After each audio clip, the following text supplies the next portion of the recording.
देखेंगे ताकि आप सबको अच्छी तरह चैप्टर समझ आ जाए। तो हम आगे चलते हैं इस चैप्टर में।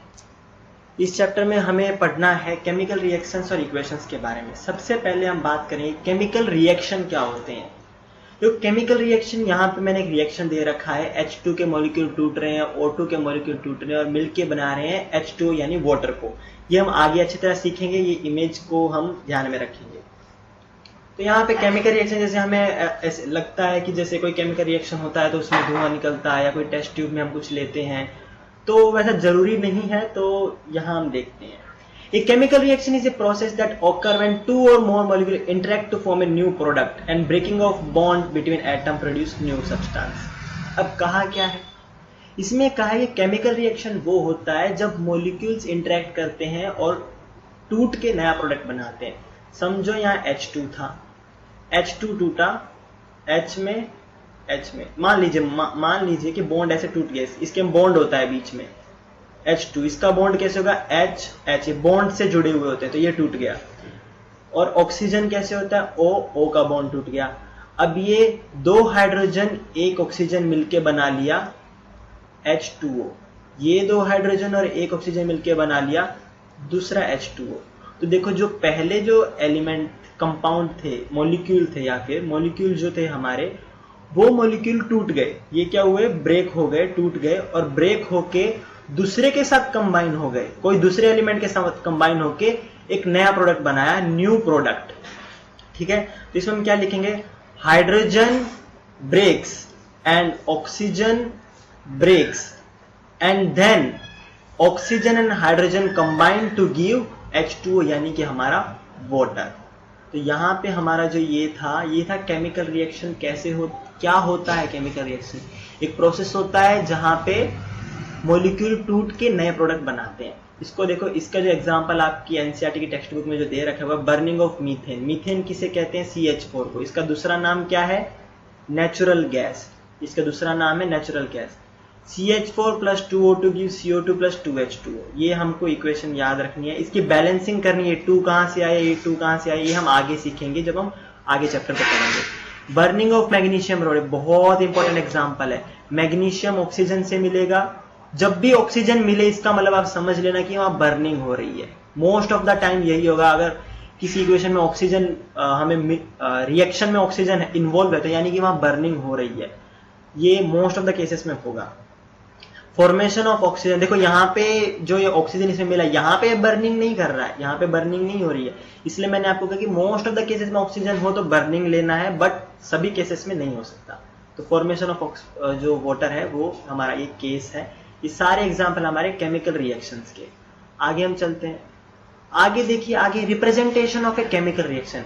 केमिकल रिएक्शन तो ठीक है, पर उसको बताएंगे कैसे, उसको रिप्रेजेंट कैसे करेंगे। तो इसमें हमें बहुत बेसिक चीजें सीखनी है। सबसे पहले रिएक्टेंट एंड प्रोडक्ट्स। रिएक्टेंट वो होते हैं जो रिएक्ट करते हैं। रिएक्टेंट कौन होते हैं, दोज हु रिएक्ट्स। जो चीजें रिएक्ट करती है उन्हें कहते हैं रिएक्टेंट। ये जो एरो होती है, ये बीच एरो के जो लेफ्ट साइड में होते हैं उन्हें कहते हैं रिएक्टेंट्स। ठीक है, और जो एरो के राइट साइड में होते हैं उन्हें कहते हैं प्रोडक्ट। यानी कि इन दोनों ने रिएक्ट करके क्या बनाया, ये बनाया, तो इसे हम कहेंगे प्रोडक्ट, की ये चीज हमें मिली है। और ये जो 2, 3 या 1 लिखा होगा इसे हम कहते हैं कोफिशिएंट, यानी कितने मॉलिक्यूल हैं, कितने एटम या कितने मॉलिक्यूल्स हैं, ये हमें बताता है कोफिशिएंट। और ये सबस्क्रिप्ट होती है, यानी कि कितने एटम जुड़ के एक मॉलिक्यूल बना रहे हैं। और ये रिएक्शन एरो है, इससे हमें पता लगता है कि रिएक्शन यहाँ पे हो चुका है, ये इसके प्रोडक्ट है।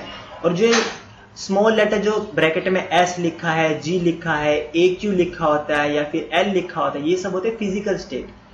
L क्या होता है, लिक्विड, S होता है सॉलिड, G होता है गैसेस, AQ होता है एक्वस। एक्वस मतलब वो पानी में मिला होगा, अगर कोई चीज पानी में मिली है तो उसे हम कहते हैं एक्वस।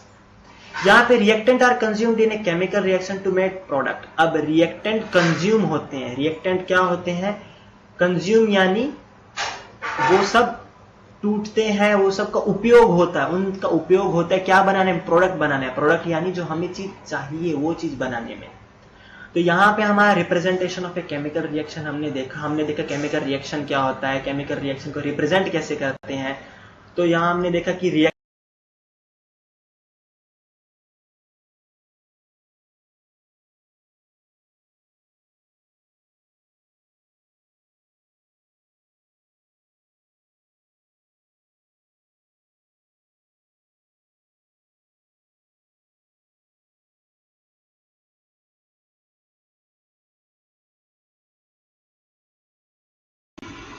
तो अभी हमने देखा कि रिप्रेजेंटेशन ऑफ केमिकल रिएक्शन क्या है। आगे चलो हम आगे देखते हैं। आगे हमको गिवन है कि following thing happen during a chemical reaction. एक केमिकल रिएक्शन जब होता है तो क्या क्या चीजें होती हैं जिनको देख के हम बता सकते हैं कि केमिकल रिएक्शन हो रहा है। सबसे पहली चीज है change of state. Change of state यानी स्टेट हमको पता है तीन होते हैं, तीन स्टेट होते हैं। एक होता है सॉलिड, दूसरा होता है गैस, तीसरा होता है लिक्विड।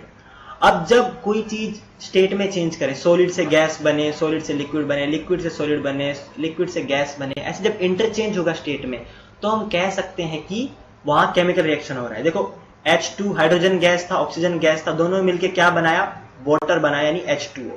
अब देखो ये तो गैस थी, इन्होंने बनाया क्या, एक्वस बनाया। एक्वस यानी वाटर में जो मिला हुआ होता है, फिर हम लिक्विड लिख सकते हैं इस केस में, बाकी दूसरे केस में हम एक्वस ही लिखेंगे। तो ये हमारा था केस जब स्टेट में चेंज हो। दूसरा आता है चेंज इन कलर, कलर में चेंज हो जाए। देखो मैग्नीशियम ग्रे कलर का होता है, उसमें ऑक्सीजन मिला यानी हमने उसको बर्न किया, उसको बर्न किया तो वो पाउडर फॉर्म में आ जाएगा, व्हाइट पाउडर या फिर ग्रे पाउडर में। तो कलर का चेंज आया, ग्रे से व्हाइट बन गया, तो यानी यहाँ पे केमिकल रिएक्शन हुआ है। आगे देखो आगे क्या एग्जांपल है। आगे एवोल्यूशन ऑफ गैस। एवोल्यूशन मतलब निकलना, गैस निकलना। गैस निकले तब हम कह सकते हैं कि यहाँ पे केमिकल रिएक्शन हुआ है। देखो जिंक, जिंक जब H2SO4 क्या होता है, H2SO4 होता है सल्फ्यूरिक एसिड। सल्फ्यूरिक एसिड जब सल्फ्यूरिक एसिड से रिएक्ट करेगा तो क्या बनाएगा, जिंक सल्फेट प्लस H2। यहाँ हाइड्रोजन गैस रिलीज हुई, हाइड्रोजन गैस रिलीज हुई यानी कि यहाँ केमिकल रिएक्शन हो रहा है। कोई भी गैस रिलीज हो तो केमिकल रिएक्शन होता है। अब देखो चेंज इन टेम्परेचर, जब टेम्परेचर चेंज हो तो हम कह सकते हैं कि केमिकल रिएक्शन हो रहा है। टेम्परेचर कम हो जाए, ठंडा पड़ जाए कोई सब्सटेंस या गर्म हो जाए कोई सब्सटेंस, तो हम कह सकते हैं कि वहां केमिकल रिएक्शन हुआ है। When water is added to sulphuric acid then beaker become hot. जब सल्फ्यूरिक एसिड में वाटर ऐड होगा तो बीकर हॉट हो जाएगा। ये इसका एक बहुत छोटा सा कॉमन एग्जांपल था कि जब हम एसिड में वाटर डालते हैं तो वो क्या हो जाता है, हॉट हो जाता है। तो हम कह सकते हैं कि वहां कोई केमिकल रिएक्शन हुआ है। तो ये चार जो हमारी चीजें एग्जाम में 2 मार्क्स क्वेश्चन या 3 मार्क्स क्वेश्चन आ सकता है, विथ एग्जांपल लिखने होंगे आपको कि कौन कौन सी चीजों में केमिकल रिएक्शन हम मानते हैं होता है। जब चेंज इन स्टेट हो, चेंज इन कलर हो, गैस निकले और टेम्परेचर चेंज हो। तो यहाँ पे हमारा ये वाला टॉपिक खत्म हो गया। अब हम आगे चलते हैं। आगे हमको कहा balancing of chemical equation. Chemical equation को बैलेंस कैसे करते हैं। अब केमिकल इक्वेशन क्या होती है, एक इक्वेशन किसको रिप्रेजेंट करती है, रिएक्शन को रिप्रेजेंट करती है। कोई रिएक्शन होगा उसको हम हर बार ऐसे थोड़ी लिखेंगे कि हाइड्रोजन ने ऑक्सीजन से कंबाइन होकर वाटर बनाया, नहीं। हम उसको कुछ मैथमेटिक टर्म में कुछ लिख के दिखाएं तो हम उसको इक्वेशन के टर्म में लिख के दिखाते हैं। तो यहाँ पे देखो कि जो हमारी बैलेंसिंग है वो किस पे बेसिस है, वो बेसिस है मास can neither be created nor be destroyed. ये जो लॉ ऑफ मास है, कंजर्वेशन ऑफ मास की जो लॉ है उस पे ये बेस्ड है। तो यानी कि नंबर ऑफ एटम एलिमेंट के रिएक्टेंट में जितने होंगे उतने ही प्रोडक्ट में होंगे। कैसे, यहां हम एग्जांपल से देखते हैं। इसमें बताया गया है हिट एंड ट्रायल मेथड से हम बैलेंस करते हैं। ये हमें याद रखना है, एमसीक्यू में आ सकता है। कौन सा मेथड यूज होता है बैलेंसिंग के लिए, hit and trial method use होता है। सीधी सी यहाँ पे हम डिस्कस करेंगे बैलेंस कैसे करते हैं। देखो जितने एटम रिएक्टेंट, ये हमारे रिएक्टेंट है, ये हमारे प्रोडक्ट हैं। जितने हमारे रिएक्टेंट में एटम होंगे उतने ही हमारे प्रोडक्ट में एटम होने चाहिए। तो यहाँ पे देखो एक मैग्नीशियम का एटम है, यहाँ पे एक मैग्नीशियम का एटम है, ठीक है। यहाँ पे 2 ऑक्सीजन के एटम है, यहाँ पे 1 है। तो हमें ऑक्सीजन के एटम 2 बनाने पड़ेंगे। ऑक्सीजन के एटम अगर हमें 2 बनाने पड़ेंगे तो हम कैसे बना सकते हैं, यहाँ पे 2 लिख दें, बट ये तो गलत होगा क्योंकि ये तो इसके एटम बन जाएंगे कि ये मोलिकुलर स्टेट में कितने हैं। तो यहाँ हम 2 नहीं लिख सकते, हमें आगे 2 लिखना पड़ेगा। तो यहाँ ऑक्सीजन 2 हो गए, यहाँ भी ऑक्सीजन 2 हो गए, बट यहाँ मैग्नीशियम 2 हो गए, यहाँ मैग्नीशियम 1 है। तो यहाँ पे भी हम 2 लिख देंगे।